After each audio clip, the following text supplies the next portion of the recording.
we provide you the platform to turn your dreams into reality. Give wings to your aspirations with KR Mangalam University. Bharat और पाकिस्तान के बीच बढ़ते हुए तनाव को लेकर एक बड़ी खबर सामने आ रही है। भारतीय विदेश मंत्रालय ने ताज़ा बयान में बताया है कि दोनों देशों के बीच अब सीज फायर हो गया है, जिसके बाद से भारत और पाकिस्तान की सेनाएं एक दूसरे के खिलाफ किसी भी तरह की गोलाबारी या हमला नहीं करेंगे। इस दौरान एक शब्द हर किसी की चर्चा में आ गया है, सीज फायर। आखिर क्या होता है सीज फायर और दोनों देशों के बीच युद्ध की स्थिति में ये किस तरह से काम करता है, इसकी पूरी डिटेल चलिए बताते हैं। सबसे पहले ये समझते हैं कि क्या होता है सीज फायर। दरअसल भारत और पाकिस्तान के बीच मौजूदा हालातों को देखते हुए सीज फायर की घोषणा की गई है। दरअसल सीज फायर का असली मतलब होता है दोनों देशों के बीच युद्ध विराम। इसके लागू होने के तुरंत बाद से दोनों देशों के बीच जारी संघर्ष पर अस्थायी और स्थायी तौर पर रोक लग जाती है। सीमा पर आक्रमण कार्रवाई को रोकने के लिए इसका इस्तेमाल किया जाता है।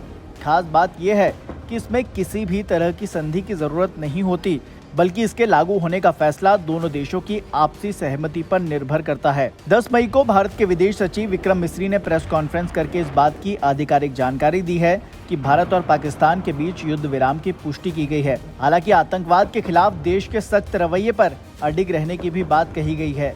इस मामले को लेकर अब 12 मई को एक बार फिर से एक अहम बातचीत होगी।